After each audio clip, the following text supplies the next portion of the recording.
Well, once again, I want to welcome everyone to this weekend and to this celebration. This is our annual gathering of the Jamiat, where we swing wide open the doors of our heart and invite everyone who is affiliated or interested in the Ruhaniat to come together and share dances, stories, and practices, and just affirm our attunement to the message of Hazrat Inayat Khan. So thank you all for being here. It's so great to see everyone, and it's like the best party ever. So thank you for being here. I want to talk a little bit about our theme of love warriorship. We started talking about it last night a bit. But I know many of you weren't here last night, and many of you were still getting here last night, even if you were physically present. So we have a slight change in the program for those of you who are interested in the program details, the handout. Khadija, her dog Gus, is quite ill, and she felt it was necessary to take him back to Seattle. So while she had intended to do the afternoon session today, which is on the schedule, that sadly won't be happening this afternoon. But we will continue with the vision that she crafted for this afternoon and do some practices and reflections on the theme. Any other logistics that we need to cover? I'll just remind folks again that there's no food or drink in this sanctuary space. Closed containers of water are fine, but everything else should be either in the library, the foyer, or the dining area upstairs. Okay. Yes? I would like Sarah, if she's here, to let me know who she is, if she's okay about tonight. Okay. I know who to talk to. Did you have a question? Yeah, can we close the door while you're talking and then open it while we dance? About halfway or something. Is it? Yeah, half. About middle ground. You cold? It's true. It's much warmer over there than it is here. Can we give her the tomb? Is this something that we could offer you? Take a shot? That's okay. You okay? There you go. Yeah, wear Bibi Fatima's thing. Right. Whoever's cold gets an honorific. Woo! Magic.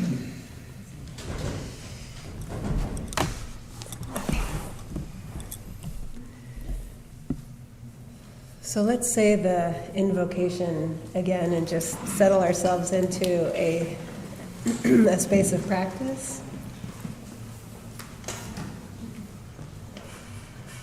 Toward the one, the perfection of love, harmony, and beauty, the only being, united with all the illuminated souls who form the embodiment of the Master, the Spirit of guidance.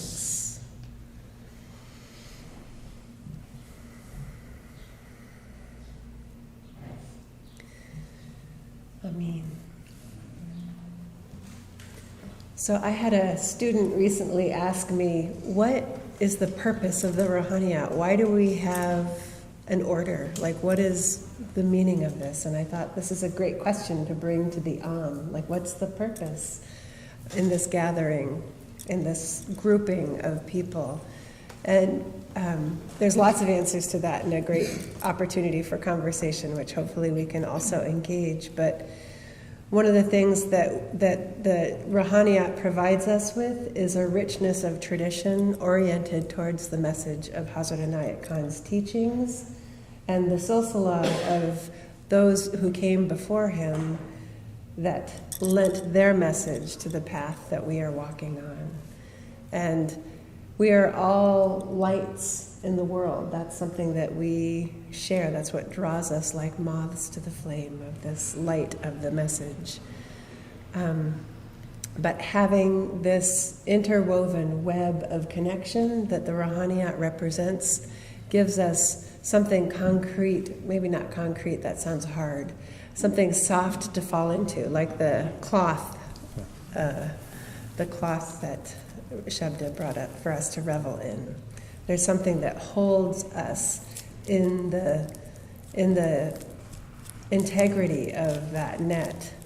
And this gathering gives us an opportunity to remember those teachings within the message that give us strength to continue being lights in the world. So this idea of love warriorship is so important, not just right now, but especially right now, when we are being pulled and challenged in so many directions. How do we keep that light burning in our hearts, in our lives, and in the world when we have so many opportunities for overwhelm or disappointment or challenge, right? Pain and suffering in the world is omnipresent as well. So how do we meet that with a place of certainty?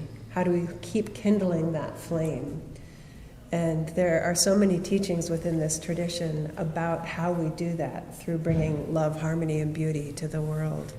And so this weekend we're hoping to remember those practices and remember those points of strength that we all have a relationship with, so that we can continue to follow the inspiration of the divine and bring that message out into the world, to be a light for ourselves and for others, creating bells in the distance.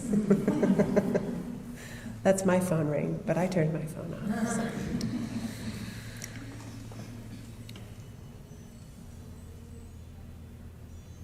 Does someone have to turn their phone off? Okay. The current walk of shame.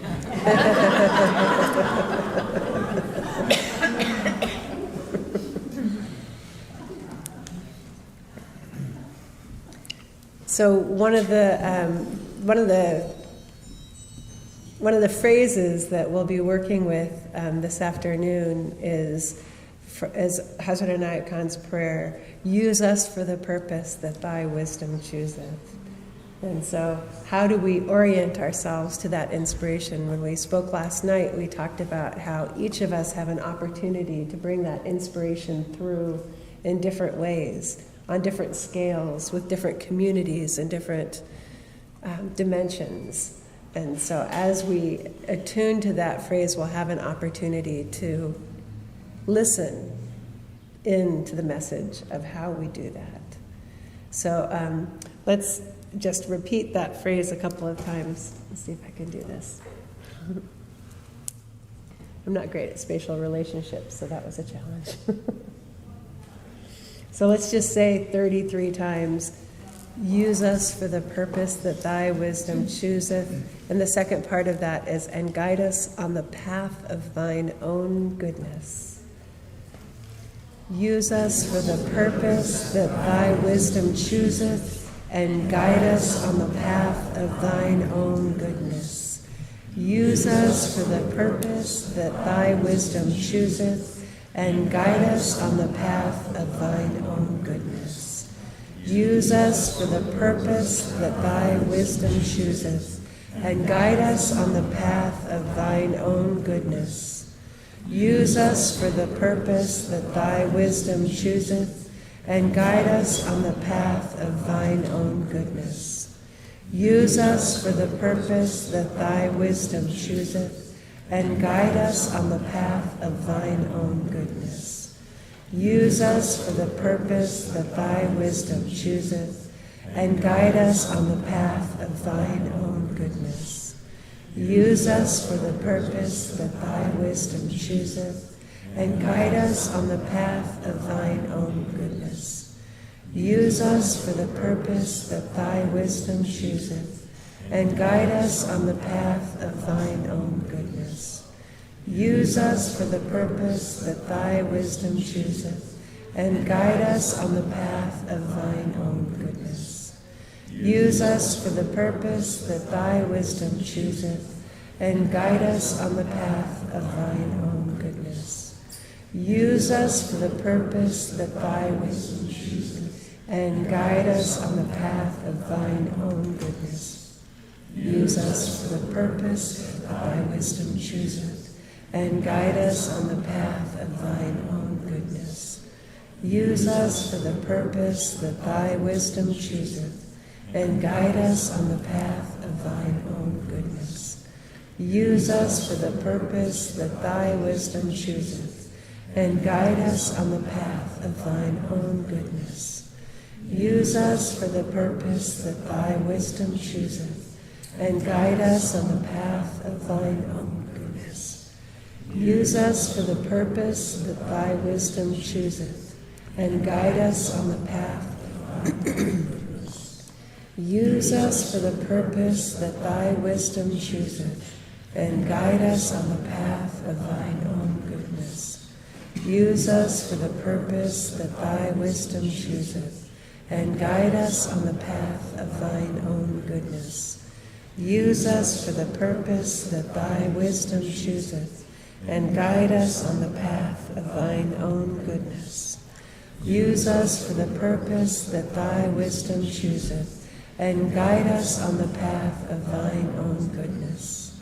Use us for the purpose that thy wisdom chooseth, and guide us on the path of thine own goodness. Use us for the purpose that thy wisdom chooseth, and guide us on the path of thine own goodness.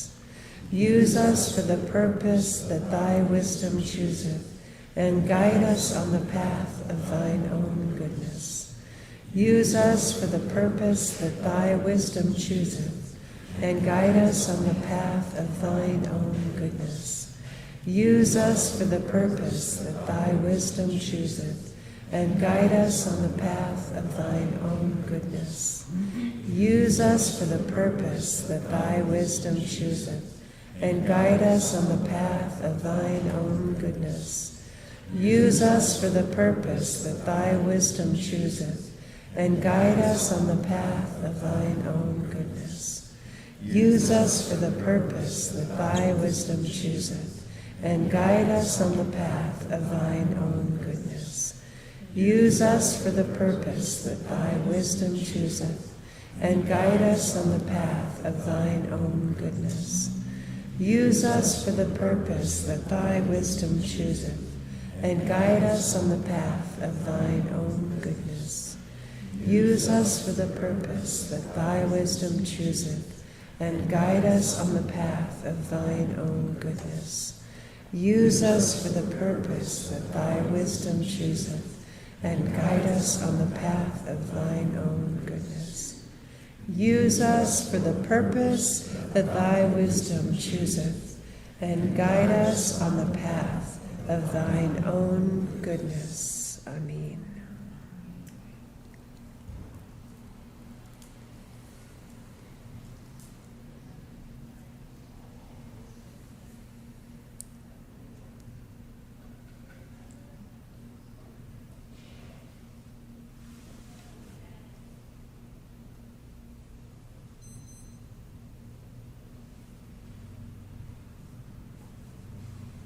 So as we sit in the silence of that practice, see what arises for you.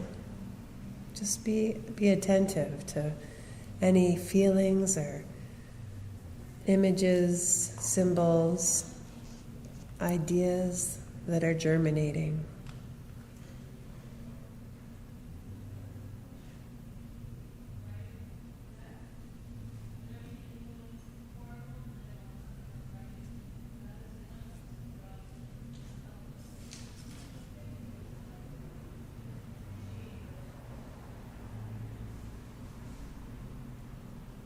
Amen.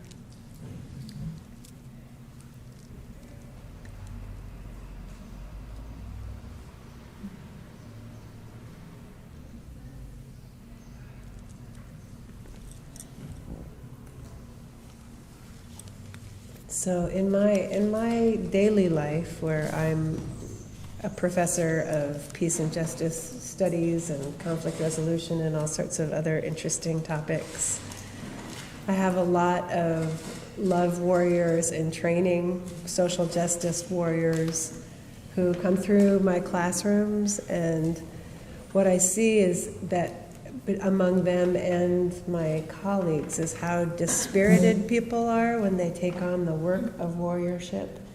And I find that one of the benefits that I have is this spiritual practice that replenishes my heart and nourishes my soul with the certainty of divine truth, of the pervasiveness of love, harmony, and beauty, even at the same time where there's pain and suffering in the world.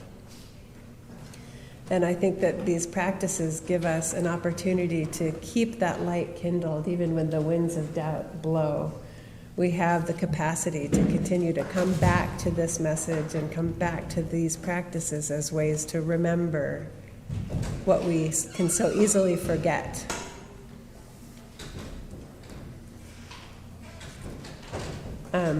As Khadija was leaving, she left me with a paper from The Alchemy of Happiness,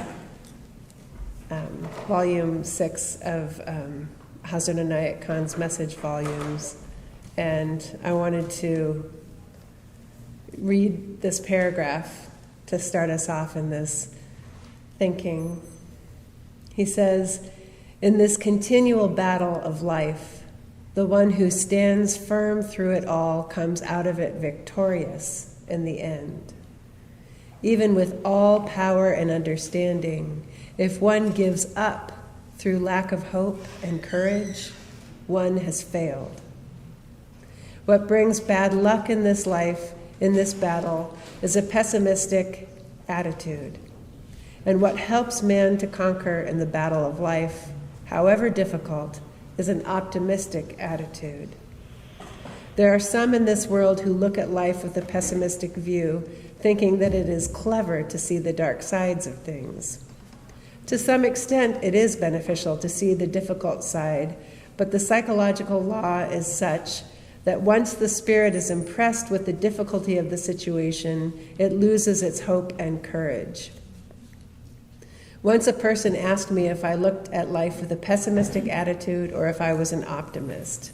I said, an optimist with open eyes. Optimism is good as long as the eyes are open, but once the eyes are closed, then optimism can be dangerous. So I hear this teaching as affirmation of the fact that we have in this path the practice of ecstasy, which is an important training. It's a drill in a certain way. It's a practice of remembrance. But it's not the end in and of itself.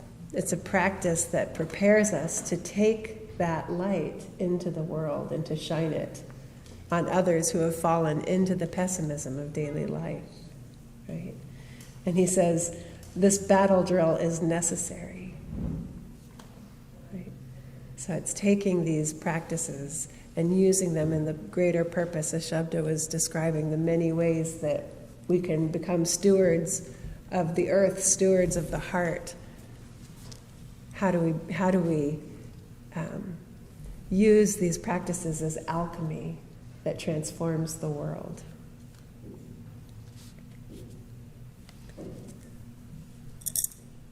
I'm going to pass it to Pir Shabda, because he's very wise. How do we do it, Shabda? How do we do it? Okay. No problem. So,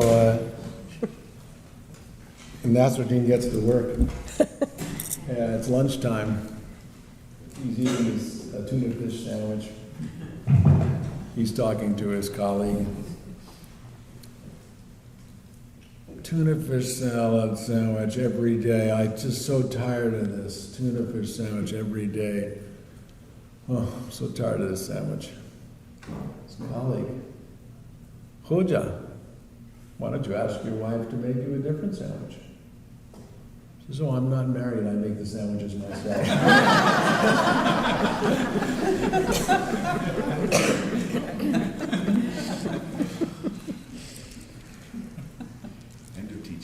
Oh, I make the sandwiches myself.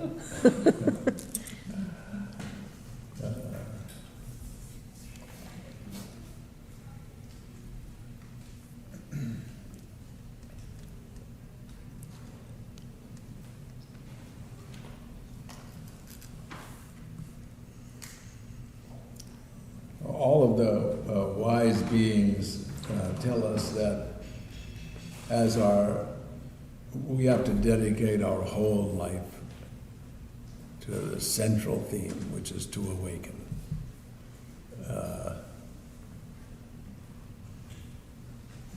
There's no question to me that every living thing, everything which is living in all realms has been put on the same path, in all 5 billion galaxies. And those are just the known world, the seen world. And we feel it every day because we wake up. There's something, we have a desire for something, a thirst for something. Whichever word you want to put in place there. You follow me? I got it for a reason. The other thing, even before we go here, that I wanted to affirm for sure is wherever you go, guess who's going to show up? You remember I told you this joke this summer. I'll tell it to you again. How many of you heard this joke already? No, that's another joke. Yeah. It's about this fundraising ladies. You remember it? Yeah. How many haven't heard it? Okay, so I can tell them. These are the best fundraising ladies on the planet, and they're in their tour bus going on their work, and the tour bus goes over the cliff. They all perish or die or whatever, not perish, die. And they make their way, and there's St. Peter to greet them. Ladies, we've been expecting you. I'm so good to see you. Let me look at my chart here to see, because you've done so much wonderful work in the world. Let's see. And he looks at his chart and says, you ladies, I was supposed to send you down to hell. Huh. So he sends them to hell. Now a week goes by. God gets on the telephone. Calls up Peter. He says, Peter, it's God. Have you seen my fundraising ladies? They're supposed to be here by now. What's going on? Peter says, God, my chart had told me to send them down to hell. I was just following my chart. God says, okay, Lucifer works for me. I'll give him a call. Lucifer, it's God. Have you seen my fundraising ladies? Lucifer says, have I seen them? They've only been here 1 week. They raised enough money to air condition the whole place.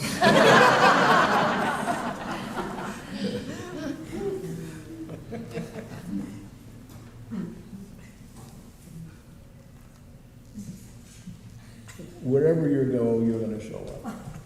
But either you're going to go up with both things, your quality to raise enough funds to air condition the place, but also you're going to keep making the same sandwich if you haven't deconstructed your sandwich making.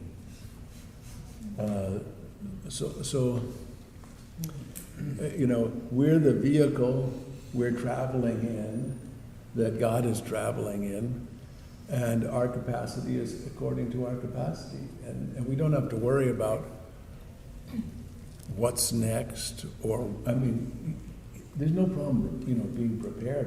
We heard it was going to be colder today, so we wore warmer clothes. That was good, I brought an umbrella.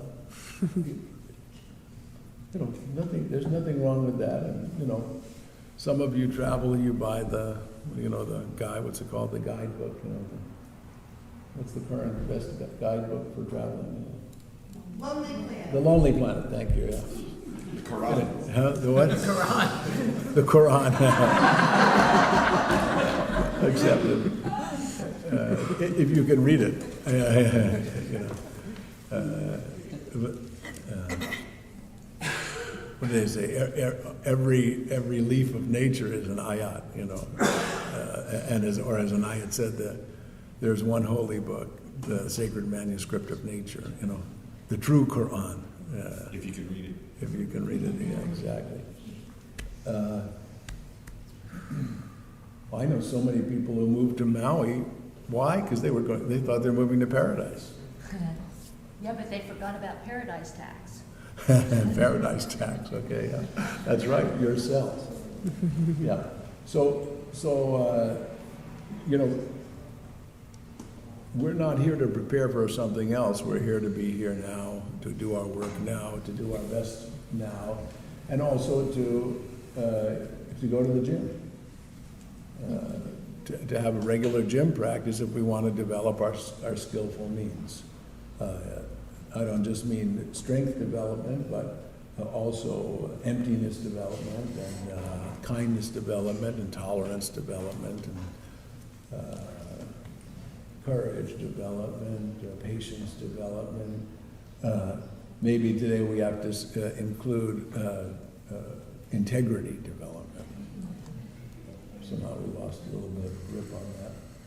Gratitude development, and you know, as Anayat says, the most important to be in tune with the infinite. We want to work on that in our everyday life. What does that mean?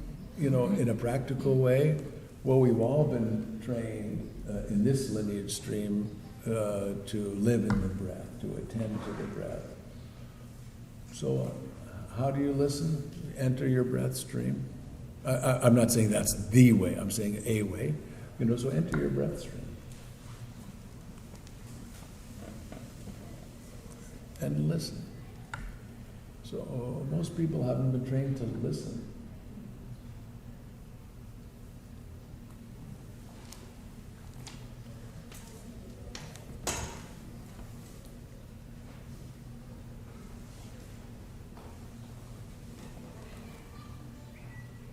There it is. We just got a message from God. I turned my phone off, but it could have been my iPad giving the message. What did God say? I'll check and tell you later. He said, listen to your breath. Answer your tweet. What's that? Hey, good looking.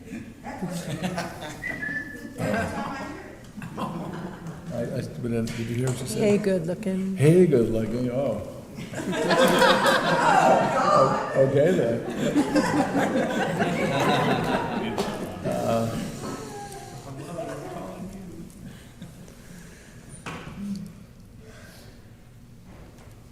There's no question it's the thought of self, which is the enemy or the troublemaker. The what of self? Or the thought of self, the thought of separateness, the thought of I. I is all there is, but only in a big I, if you want to call it that, the big presence, the being of beings. Back to the purpose of life.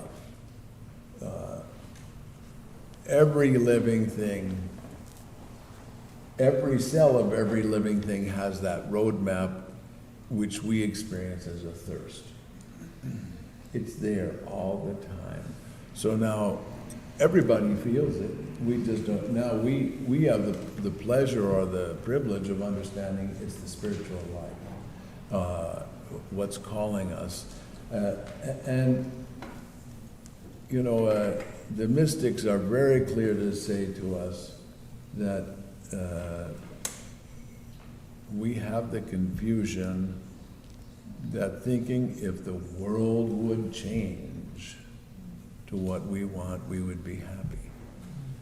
And that's something, every time you have that thought, you should have this, you know, the wrong answer, some kind of, but what's confusing is life doesn't exist without a wish, without a passion, without the passion for something. So, surrendering doesn't mean giving up. Quite the contrary. It's being extraordinarily passionate for what we want. We just want to refine our wishes. And that's why all the awakened beings have said to us, you need to dedicate your entire life to this and put aside all other wishes. So the wish for limitless freedom, for awakening, for happiness, for all sentient beings is at the core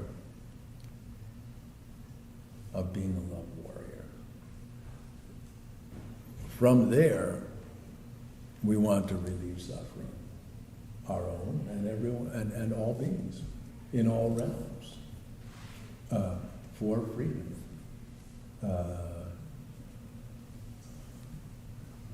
In some ways, caring for this earth, it's self-supporting. Mother Earth, she'll do fine. Even we exhaust her for our lives. A couple billion years, she'll be fine. It'll work itself out. But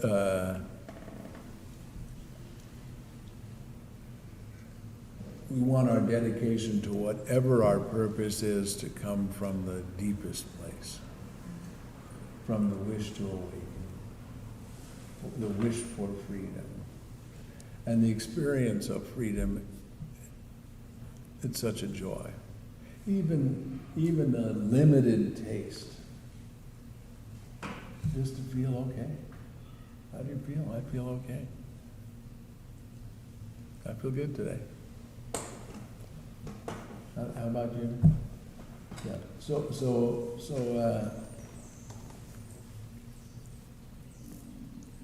we have so much energy. We have to dedicate some to learning how to not make the same sandwich every day. That needs some attention. But often I get tired. Like, well, I'm not. Are you going to go help? Well, I'm not ready to help you. I still have to get a little more awake. Well, forget that. You can still sweep the floor, even while you're making the same sandwich. So you have to find a balance in your life. Muid was talking about it this morning about being of service. He can talk about it because he's a great servant.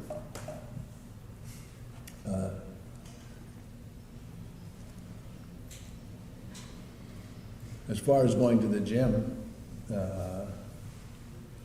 I would spend every day,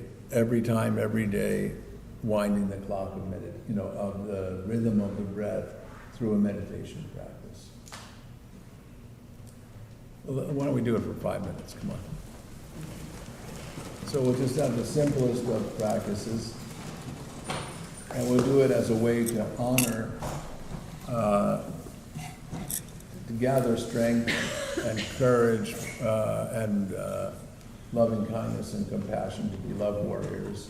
So we're going to breathe in toward the one and breathe out toward the one. And I'm going to make a few suggestions. Feel your breath like a swing. So it has a light of freedom. So it's a really long rope. The longer ropes have that long swing. So you swing it in to its capacity, and then it makes that turn, and then it swings back.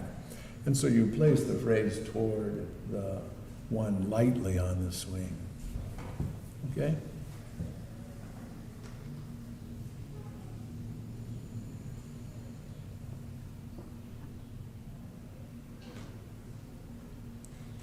And as we do it, we're invoking emptiness, emptying the thought of self.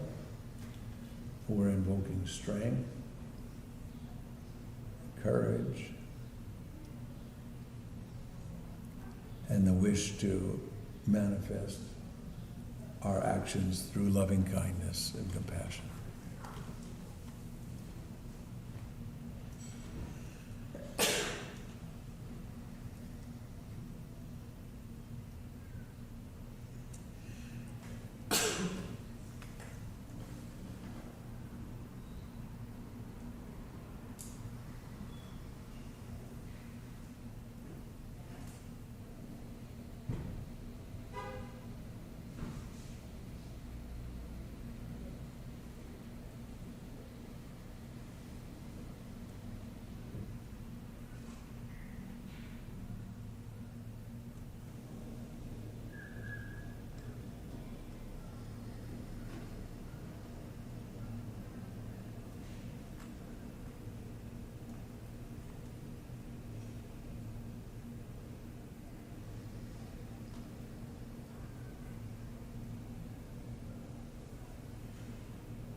After that, you'd probably be a better worker.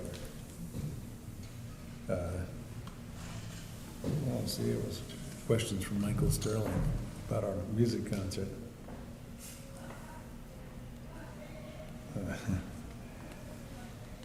So,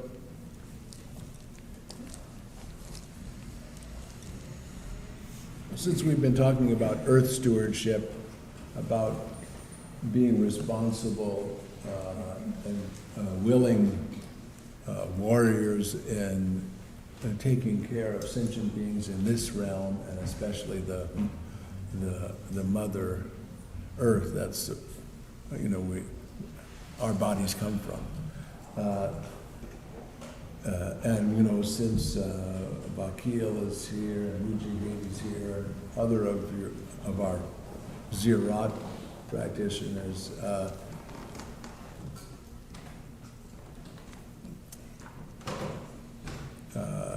we keep trying to renew our practices and renew our way of looking at things. And we took the Dances of Universal Peace concentration, where we had one person who was the manager of it, or whatever you call it, the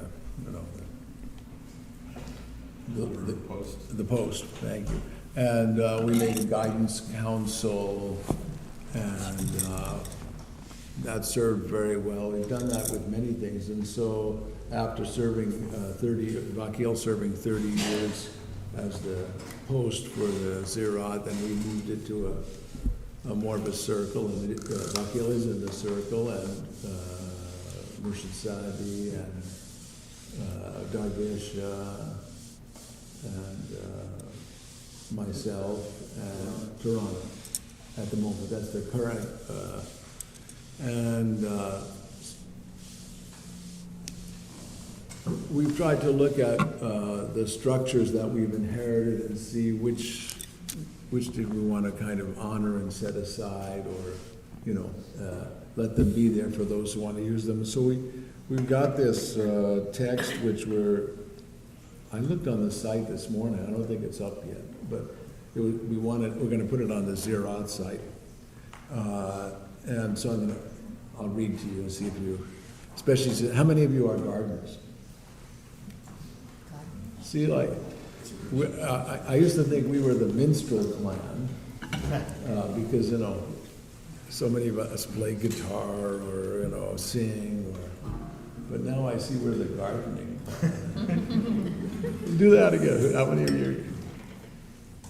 Now, if we went into the generality, and asked how many people were gardeners, I don't think it would be this percentage. That was like 80%. I was going to say, yeah, it's a Portland You phenomenon. think 80, well, you think it's a Portland phenomena, but I was just in Nevada City teaching, a similar group, 50 people, not this many, and 80% were, raise their hand. What about farmers? Farmers, I don't know if anybody a farmer in here? Me. Or you're farming goats? I'm farming goats. That's an interesting word for it. I guess that you could extend that. Very good. Okay.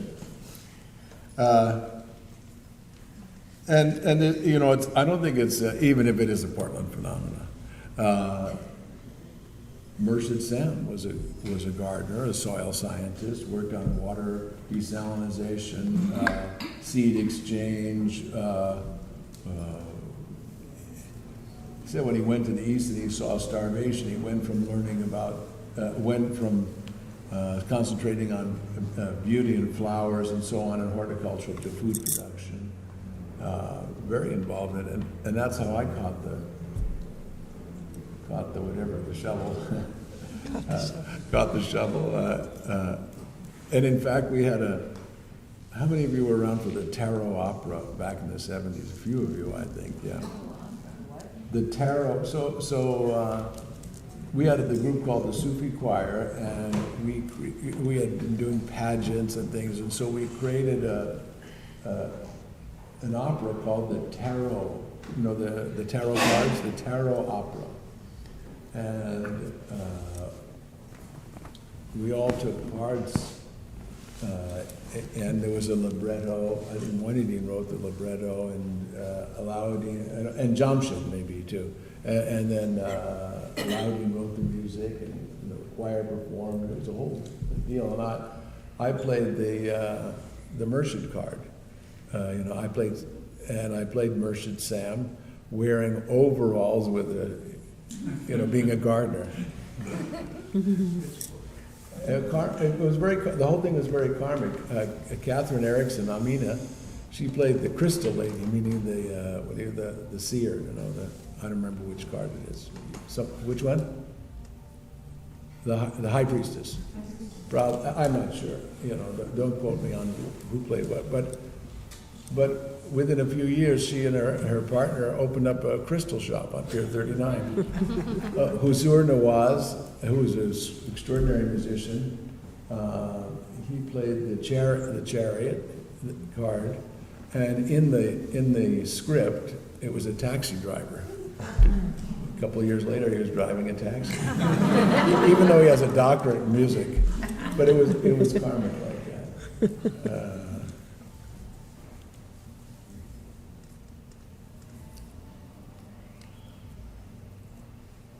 I was helping Merchant in the garden. I planted my first garden.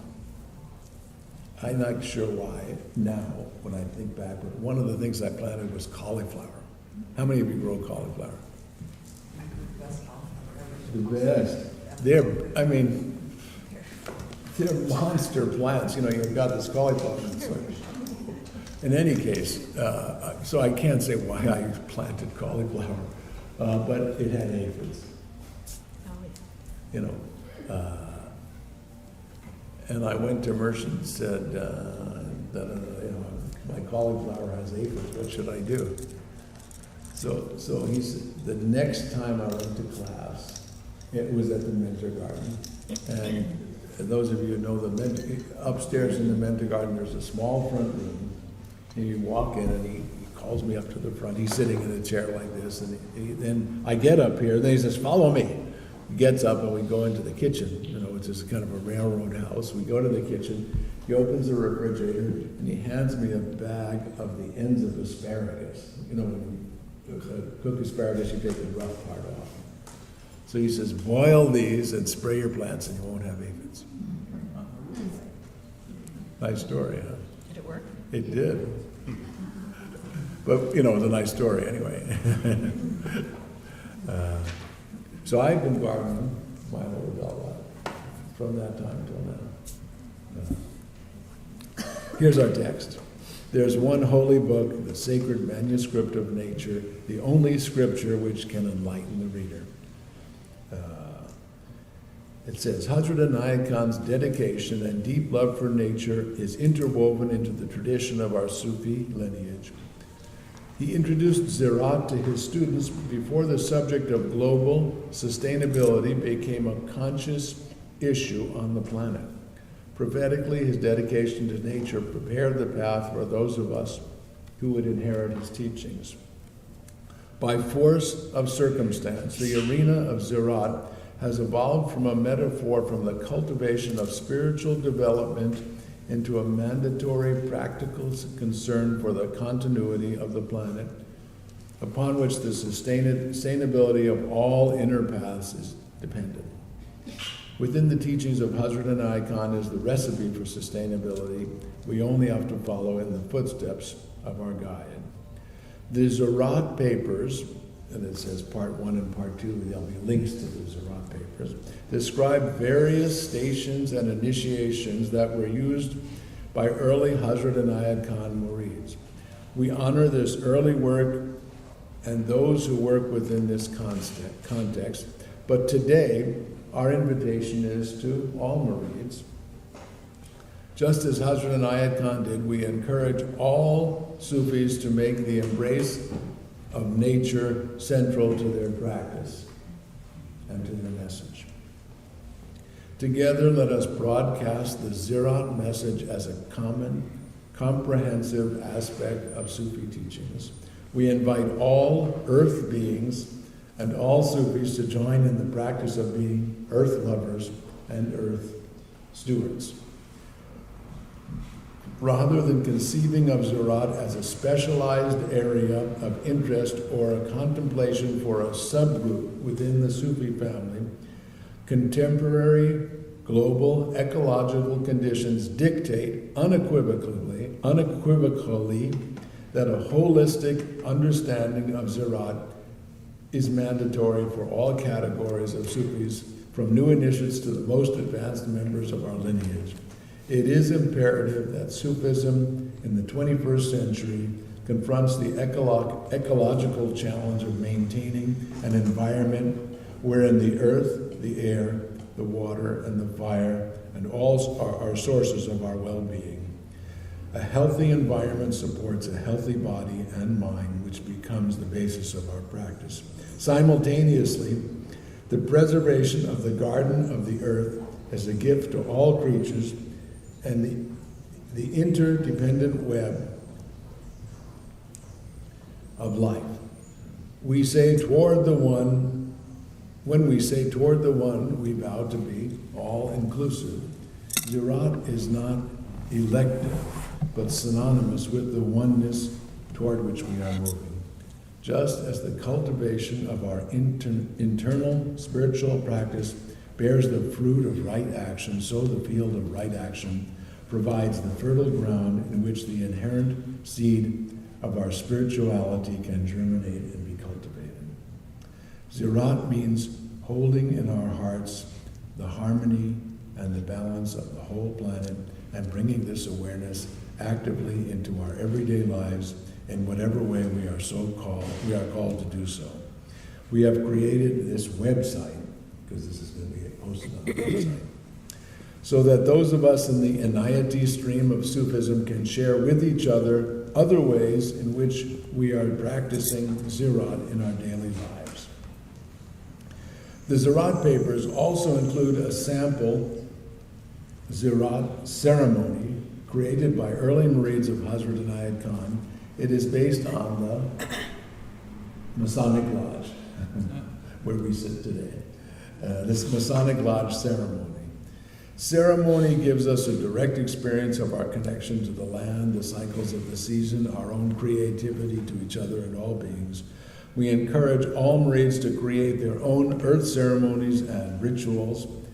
In this section, Practices and Ceremonies, on the website, you'll find articles describing some of the many ways Zirat ceremonies are being created by Murids around the world. If you have a video, an article, a story, a poem, or a photo showing the ways in which you practice Zirat, please submit it to the editorial committee. We will do our best to post your sharing in the appropriate category. If it is an announcement or article about a timely event, we'll post it in the news section. And then this has already been on the website. This is for myself, describing Zirat. Every form of the natural world is the expression of the incorruptible, unchanging, ultimate reality as it continually manifests as interdependent relative existence. In other words, we can uncover divinity, our very being, through seeing the face of God shining as the beauty of nature. We illuminate our experience of self, of God, through understanding the essence in the rhythms and manifestations of nature. This is Zirat. We learn by preparing the soil of the heart, planting the seed of intention, watering the soil of our efforts with flow and ease, weeding the soil of our confusion, composting in it to more fertility for the message to bloom, gaining strength, and working together through our interdependence with the rhythms of day and night, the seasons and the climates of other beings, and offering up the fruit of our experience for the benefit of all sentient beings. These are a few examples of the unfolding of Zirat. And this is from Murshid Sadi. The word Zirat comes from an ancient Semitic word meaning seed. It is found in its Hebrew form, Zerah, in the first chapter of Genesis as one of the mysteries of creation. Some 12,000 to 20,000 years ago, the first humans to realize what a seed really was and that it might be possible to plant and harvest food, began a precarious revolution that took us from being wandering nomads to settled agriculturalists. The danger was that we would forget we are always dependent on something greater than the small self, the mystery behind nature, the source of all. In classical Arabic, from which Hazrat Inayat Khan takes it, the word Zirat refers to the whole process of planting, from sowing to harvesting, as well as the way that nature itself goes through its own cycles, unrelated to any usefulness for human beings. Our ancestors, who were the original seed cultivators, would have understood their work as finding balance between untamed nature and that which is cultivated. Hazrat Inayat Khan writes in a 1919 letter to Marmaduke Pickthall, He was the first translator of the Quran into English. There's a very interesting correspondence between the two of them. I think I've shared with some of you. That it shared with Marmaduke Pickall that his concept of the sacred manuscript of nature is taken directly from the Quran. The Quran says clearly and repeatedly that every being in nature is an ayat. An ayat, the word means sign, but every chapter of the Quran is called an ayat. So a verse in the al-Kitab, the mother of the book. That every being in nature is an ayat, a verse in the al-Kitab, the mother of the book, which is the source of all sacred written manuscripts of humanity. All of the earliest surahs of the Quran encourage its listeners to read the signs, the ayat, in nature and understand the nature of reality directly. Ameen. So that's the direction we're going in, with the Zirat. Anybody have any? Yes. So it seems so obvious, but it was missing, is that at the very beginning, perhaps it needs to be said that it was so important to Hazrat Khan that it's one of the 5 rays. Because it just goes into Zirat, but informing where it stands with where he stood with this important pattern. Okay. Yeah, I think the effort of our council was to not, let me say what some of you may not realize, that it's been an activity of all the NIT schools, that it was part of what had become the 5 rays of the Sufi message. The esoteric school, the brother-sisterhood work, the healing, Zirat, and what other? The universal. Okay, so those were the 5. Now, it was very convenient. Those were the 5. There was a 5-pointed star, but if I had 5 more years, we'd have a 6-pointed star or a 7-pointed star, or So, I don't think we have to feel the limitation of our history. We just want to have the guidance of our history. And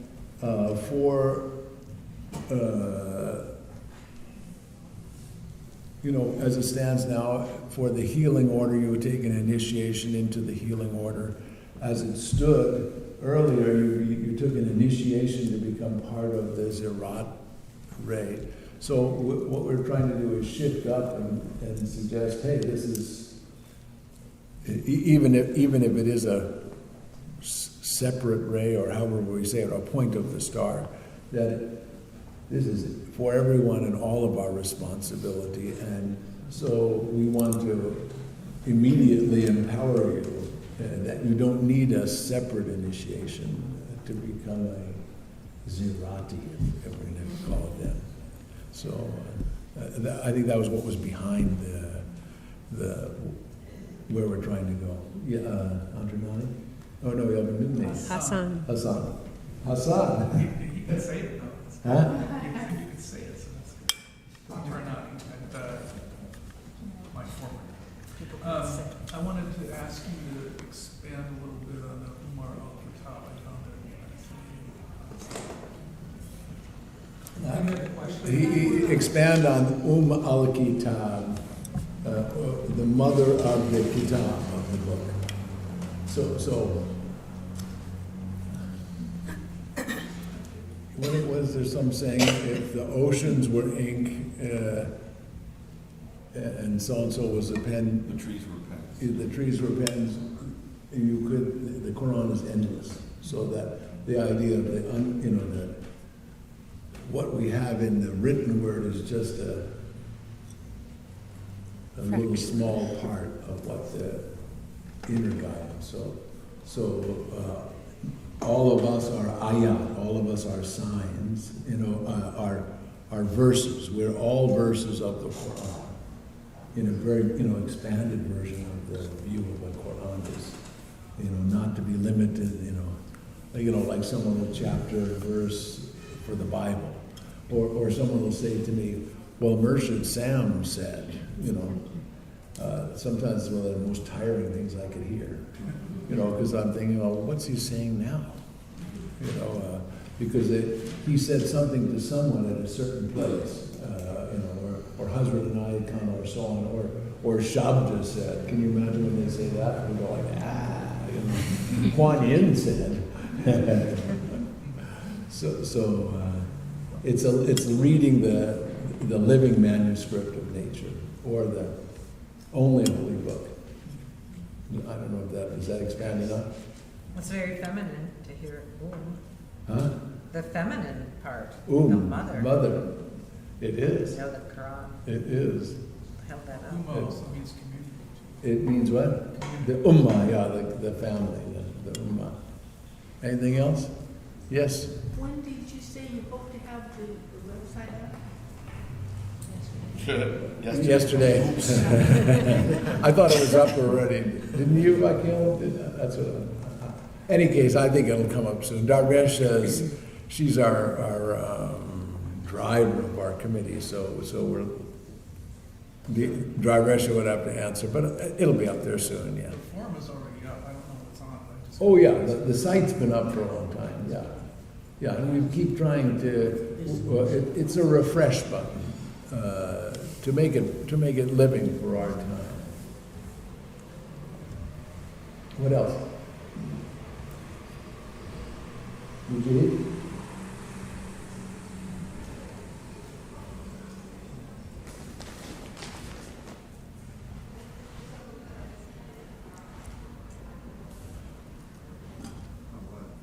I don't know. It's something that's very dear to your heart, so. Okay, thank you. Does he want to do a farming practice? Huh? Does he want to do a farming practice? Want to lead us in the practice? Okay, later. Yeah, yes, Halim. I was drawn to it initially because it speaks directly to the relationship between inner cultivation and inner healing and the outer work in the world. Because we're doing this you plow the land and you get rid of the stones, and when you do introspection, you find stuff that is not of the purest nature that you were hoping for sometimes, and that can yield tremendous results when dealt with. And going out into the world, frequently we find the same thing. It's like, oh dear, this is not the neighborhood I thought I was coming into, and then you either gotta cope. Yeah, so our job is to change the neighborhood. Absolutely. We change this neighborhood, we can change the outer neighborhood. Instead of, I wish somebody would improve my neighborhood. I don't like what they're doing to my neighborhood. Be the neighborhood. Be the neighborhood you want. Yes. I was just down at Conca when I was doing a show in San Francisco, and a lot of you young. Maybe should you stand up? Would that be better to hear? Thank you, Julie. So at the beginning of April, I did a show in San Francisco, and I stayed at the Conca, and I've been staying every year watching the changes. There's a lot of new young people coming in, and some of them are not initiated. Some of them don't think about initiation. And they're living there. There's only one, I think, who's not initiated. Well, I spoke to a couple of them, and it doesn't, I was just curious. I asked, why not become initiated? And their question is why? Yeah, so are you making a statement, or did you want us to? I just putting it out, see, because you're working a lot with young people too. And so I didn't know I was a little shocked about the questioning why. I just assumed it would be something that I don't know, I guess I thought we would embrace it. And I saw some difference with Yeah.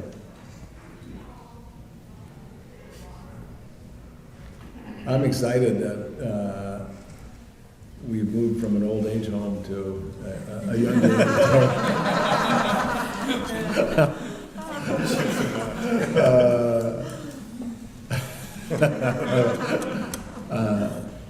But I think 3 of the 4.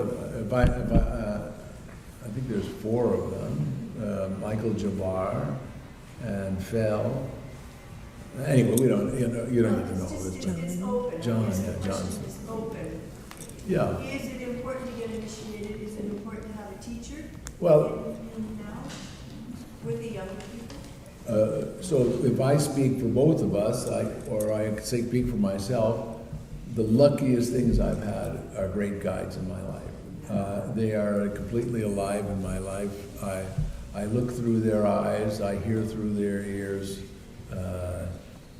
As Hazrat Inayat Khan says when he's writing to Rabia, he says, please know that all your advancements in this line are due to the masters in the chain. He says that to her again and again. Now, I feel that. I don't feel the authority in my inner life to say to you, this is how it is, but I feel it. In the same way I know Murshid Sam said to us again and again in the last month he was alive, he says the connection between the teacher and the disciple is in no way dependent on one or the other being in the body. So I bought into that. I accepted it. I don't want to say accepted it. I thought, okay, well, I'll put my faith in that and see how it works out. And so far, I'm not complaining. Yeah, in 1 second, yeah. Just 1 second, yeah.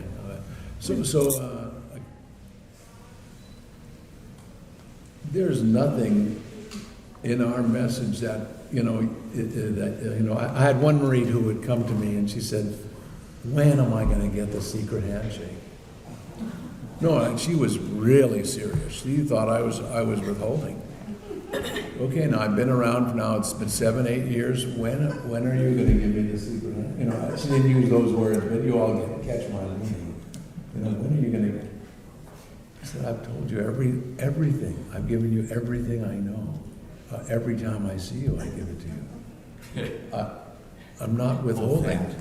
And so I'm going to share that with the steward or whatever you call it, the flight attendant on my plane. I'm not going to withhold. Certainly, I'll put it in language. You can't. If someone only knows German, you don't teach them in French.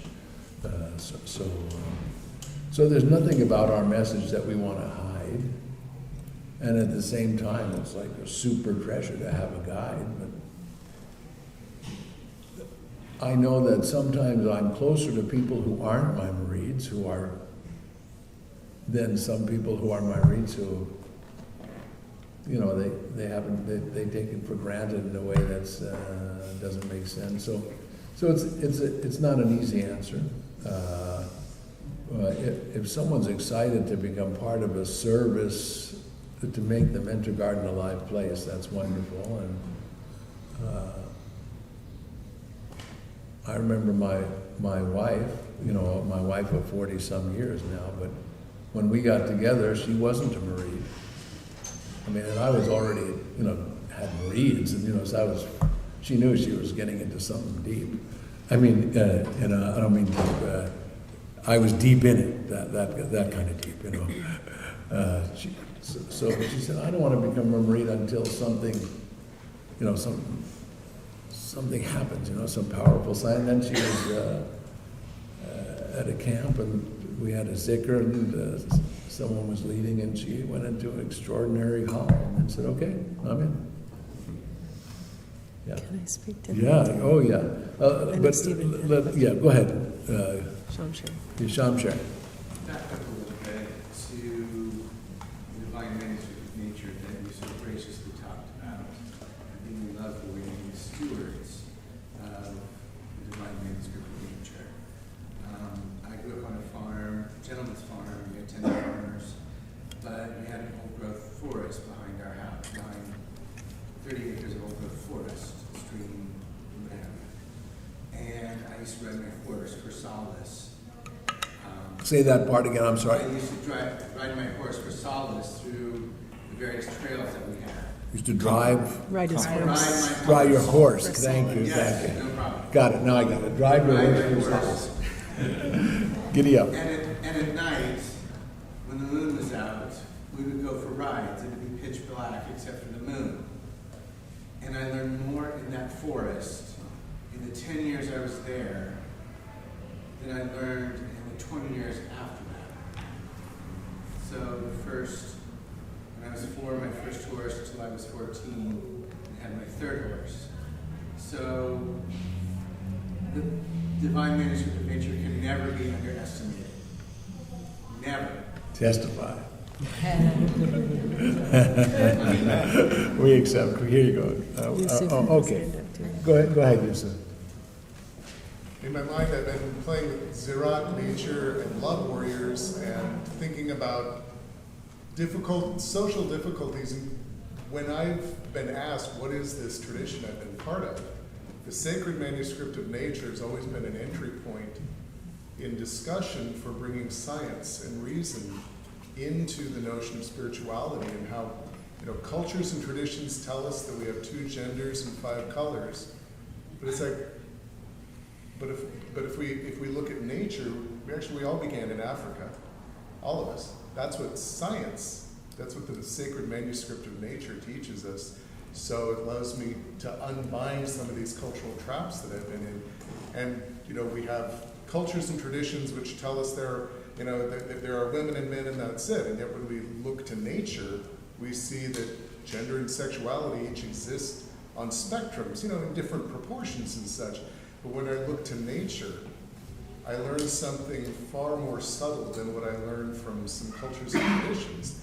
And that entry point of the sacred manuscript of nature has been a way to open conversations with people to the breadth of a universal message of spiritual love, harmony, and beauty. So I really appreciate that Zerat is being embraced even more closely as a vehicle of transmitting the message. Beautiful. Understood. Yeah. I mean, what was before Africa? Where did Africa come from? Where did the earth come from? Nature. No. I wouldn't want to limit it to the science of where these particular forms, 5. I never heard that 5. I've heard the 2 genders, obviously, but 5 colors.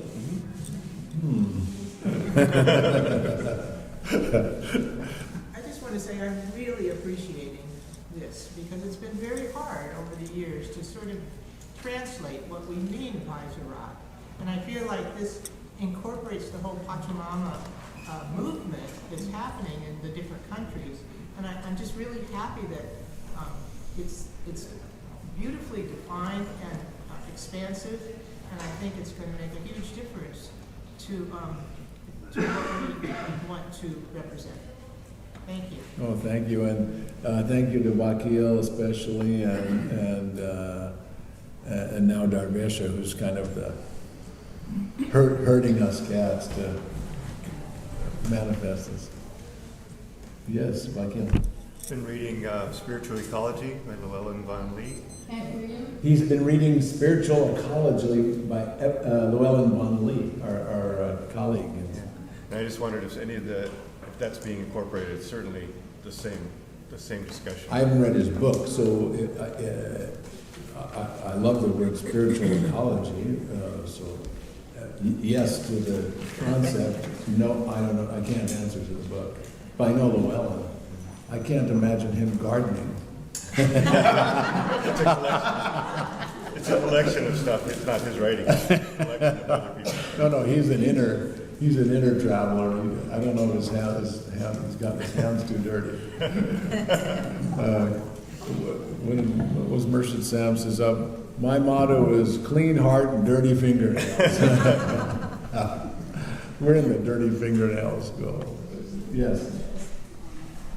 I would think that the members of the Zerat would expand to include those who do ceremonies that honor nature.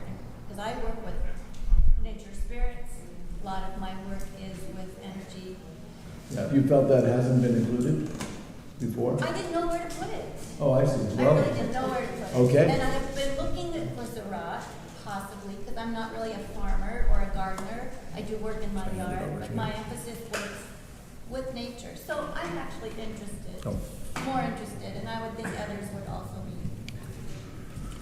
we want that to be, this to be a place for that, but we're trying to expand way past any particular, to expand past ceremony, but include ceremony. Yes. And recognize that ritual is so valuable in creating family, and as the rituals that are so rich. Our Jamiat is a ritual. Thanksgiving dinner is a ritual, and it brings even we meditating together. What's the saying? Meditation is a solitary practice best done in groups. So ritual is an important part of our life, and we want creative rituals. In your case, we're talking about, more of what is the unseen, unseen is the generality. Yeah. But, spiritual ecology, absolutely. That's what I thought I wrote in my little 2-paragraph description, Here, let me pass it over to my sister. Well, as perhaps the only indoor person in this group. I see your doors were open at your house. Compared to Portland, compared to most of my brothers and sisters in the Ruhaniat, as Thimbleberry can attest, I'm not a gardener. I wish I were. I love nature, but I'm not. I don't have that dirt in my hands the way many people do. And I think, there's different ways to bring the Zarat, as Halim mentioned, in our internal process as well as our external process. We benefit from both, but not all of us are called to those outer manifestations. Thank you for reminding us, because the Zarat doesn't mean you have to have dirty fingernails. Right. Yeah, we should be very clear that it's a metaphor, but we want spiritual ecology. Yeah. Right. I wanted to just address Julia's question a little bit further, and then I want to get up and dance for the remainder of our time before lunch. But I think that one of the most wonderfully inclusive parts about the Ruhaniat family is that there is no obligation to take initiation in order to be part of our community. And I think that our community expands beyond the borders of identity in such a way that everyone should and does often feel welcome, even if they come from a different wisdom tradition or spiritual practice or religious background.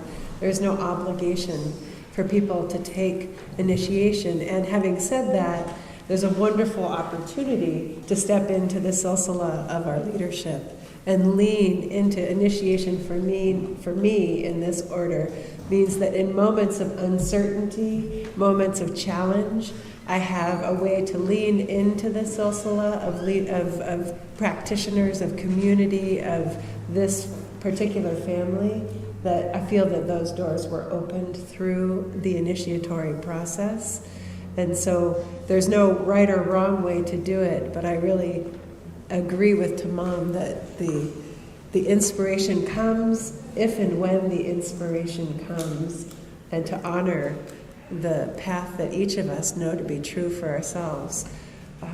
I have lots of teachers, I have lots of students, some of whom are initiated into those relationships, and others are just cemented through love and don't have that initiatory component to them. And so finding our own way on the path is an important part of how we negotiate our spiritual path forward. Yeah. Yeah. And to add that when you look at all the opportunities for human beings on this planet, how many opportunities are there to have a formal relationship with God? And for those of us who've had success with that, I know that that's not always the case, but those of us who've had success with it, it's such an extraordinary treasure that I feel that's a treasury of what we can offer.